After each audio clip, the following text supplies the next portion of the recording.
10:05. Welcome back to the Chad Hasty Show. Final hour of today's program. Joining me on the phones right now, editor of the Quorum Report. It's our good friend Scott Braddock. Scott, welcome back to the show. How are you today? I'm doing well. I will say right at the outset here, I'm battling some sort of upper respiratory thing. So if I just go into a coughing fit, just cut me off. I won't take it personal or anything. Okay, now see, I'll power through it, though. We had on one of our county commissioners earlier who was in Austin last week, and he also had some allergy. See, he had some issues going on. So something's happening down in Austin. You are catching something.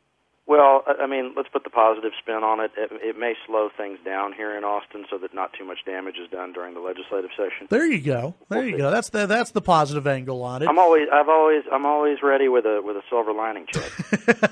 Good to hear. Well, let's talk about. I think one of the big stories right now out of the legislature is the committee assignments that were released on Friday on the Senate side. Break down some of the highlights, and then we'll get into some, I guess it may be a highlight, the controversial part of all this having to deal with Kel Seliger. Well, overall, I think that there has been, and I would say there has been, a lot of chatter in Austin about whether Lieutenant Governor Dan Patrick is really focused on this legislative session. We talked about it here on the show. That he wasn't in Austin on opening day. There's talk about whether he was still trying to angle for a job with the Trump administration. But when these committee assignments came out, you could tell that he's pretty focused on who's on which panels. You have Charles Schwertner, who we talked about on the show, who had a sexting scandal. He was accused of, sending a lewd message and a photograph to a grad student at UT. And there were a lot of senators who were sort of upset with him over that, and he ended up being stripped of his committee chairmanship, so that was not unexpected. He also lost his spot on the Senate Finance Committee.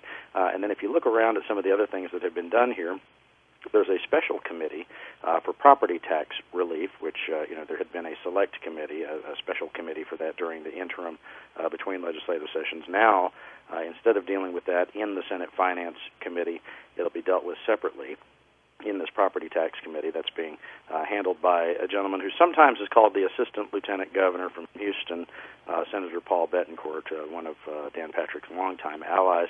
But as you said, sort of the big headline here is Kel Seliger from West Texas stripped of the Higher Education Committee chairmanship and instead put on a different committee. There was some back and forth between Seliger and the Lieutenant Governor's office, some harsh rhetoric actually, where one of the advisors to Lieutenant Governor Patrick had said that if Senator Seliger didn't want to be on the Agriculture Committee, then he ought to come and tell the Lieutenant Governor that, and they could put somebody else on that committee. But this goes back to last session, where Senator Seliger was one of the most outspoken opponents of a school voucher proposal, school choice proposal that was on the floor, and you had Seliger basically go to war against that proposal, voting against it and making arguments against it, and very, pretty much displeasing the Lieutenant Governor to the point where if there was a Boy Scout troop that came in from Amarillo, I don't think Senator Seliger would have been recognized to honor them on the Senate floor. So there's a lot of bad blood here. Yeah. But when you look at what may happen with a lot of the big issues related to West Texas, it could have implications, and I know you wanted to talk about some of that. Well, we'll get to that, and one of my questions to you is: were you surprised by this, based off of the, if you want to call it, rocky relationship? I don't know if there is a relationship between Kel Seliger and Dan Patrick.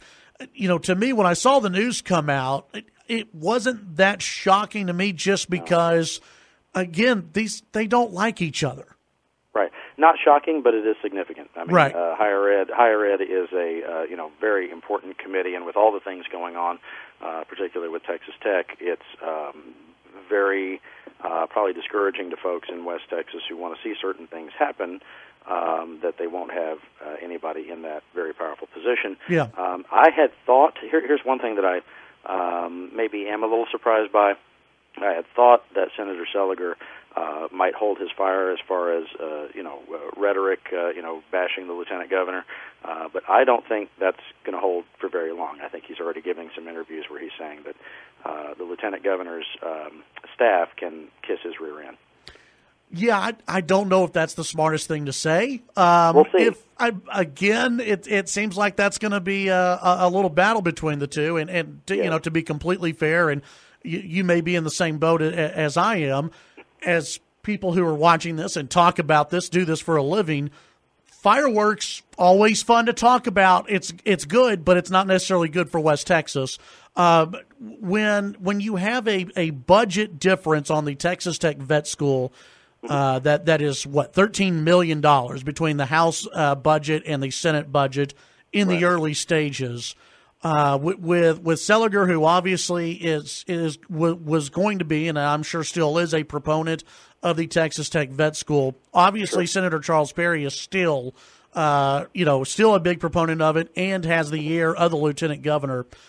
What now happens with the vet school argument? What happens to this debate behind the scenes in the Senate? Well, it's a good question. I mean, you have the House with more of a robust funding proposal for the vet school, and the Senate with more of sort of a vague proposal. $4.2 million is what's in the Senate budget for the vet school, and $17.35 million for the biennium in the House budget. And of course, these are just their opening salvos, if you will, for their budget proposals. This is not how it's going to end up. There's a lot of hard work to do between now and when the legislature is over. But as retired House Speaker Joe Strauss used to always say, they don't do anything at the legislature unless they agree, right? As you allude to, the fireworks can be good for the media. We like conflict, and sometimes, either as talk show hosts or as editors of political newsletters, we can be fight promoters. But if you really want to see things get done, they need to be cooperating. Now, I would say that the overall attitude at the legislature right now is one of cooperation between Lieutenant Governor Patrick and the new Speaker, Dennis Bonnen, as well as Governor Greg Abbott. And so the fact that they're all sort of still, as we've talked about many times already, they're still sort of singing Kumbaya there. Who knows how long that will last. But once each of the chambers, the Senate and the House, pass their budgets, and then they take this to a conference committee, one thing you'll want to watch for is whether Senator Perry, since he's on Senate Finance, you'll want to watch and see if he ends up on the conference committee for the budget. That's where, behind closed doors, they really hash out the differences between the two budgets. And if he's on that conference committee, and who knows, we have a long way to go before then. Yeah. But if he is, he could be in the room behind closed doors advocating for funding for that vet school. And that's where this is going to take place, right? Behind closed doors. That's where this debate's going to happen. Right. When you watch what will happen a little bit later, there'll be one morning where I'll be on the radio extremely tired because we've been in the House all night until 6 in the morning because they were trying to amend the Texas budget on the House floor. And it's a great show, and it's very interesting, and a lot of drama, and it can be a lot of fireworks. But where they actually write the budget is in the conference committee, behind closed doors.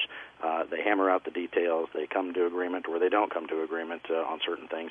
And then those final proposals are put in front of the House and Senate for an up or down vote. The House Speaker last week, you talked about how everyone's doing the Kumbaya deal. This kind of delves into that a little bit. The new House Speaker, Dennis Bonnen, last week he was giving interviews to some different news organizations and said, no, vouchers it's not going to happen. Vouchers not going to happen, and a return of the bathroom bill not going to happen. Those are two issues that under his leadership he does not want to see, brought up even in the House. Is that correct?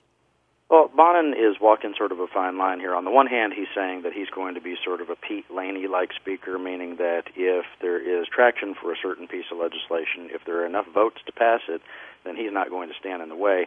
At the same time, he's saying that there are certain things that he's not prioritizing, like school vouchers. He has been a no vote on school vouchers in the past. In fact, in his comments last week, Bonnen talked about the fact that he had voted no on a school voucher proposal years ago, and sort of the intelligentsia, the political pundits had said, well, you won't be back. You won't be a Republican member of the legislature if you're voting against school vouchers. Well, he's been back for, more than 2 decades now, so he's not worried about it. And then, when you look at some of the other proposals that are out there, like the bathroom bill, which doesn't seem to be any traction for that now, he's not prioritizing that. And I think this last election has really refocused folks. I mean, these are still conservative lawmakers. He's a conservative guy, Bonin is, and so is Lieutenant Governor Patrick and Governor Abbott, and the majority of the legislature is still very conservative.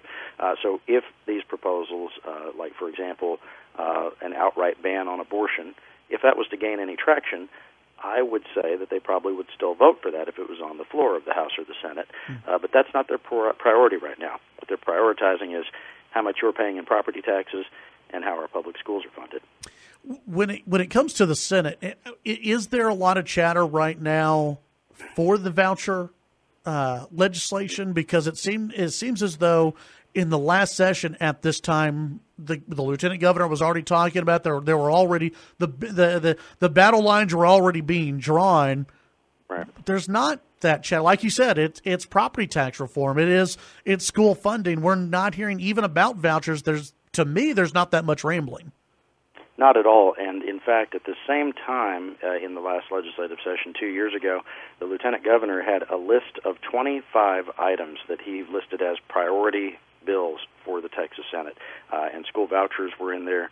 The bathroom bill was in there.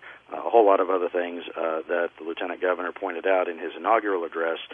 23 of those items were passed on party line votes. But there's no such list right now. And look, I think that when you had some of the biggest supporters of school voucher proposals, like Senator Connie Burton lose her race to a Democrat in November, Senator Don Huffines from Dallas lose his race to a Democrat in November, both those folks from DFW area. When they're losing, and you have other pro-voucher folks who lost their races on the Republican side, both in March and November, it's refocused the whole conversation. Now, I do think when it comes to school choice, there's going to be more of a robust conversation around, bolstering charter schools in this state. The school vouchers are a no-go this session. Yeah. Visiting with Scott Braddock, editor of Quorum Report. What are we seeing as far as possible announcements on House committee assignments? Well, the Speaker's taking his time on that. I think that there's been some speculation, as far as whether he would go ahead and put out some committee assignments this week or put out the committee assignments at the end of the month or potentially the first week of February. That would seem to make the most sense. One of the reasons that the House will not come down with committee assignments right out of the gate is because by law, under the Texas Constitution, and this can be very frustrating for freshman lawmakers, when they first get to Austin, they can't even work on any legislation that the governor hasn't said is an emergency. They can't even do any of that for the first 2 months.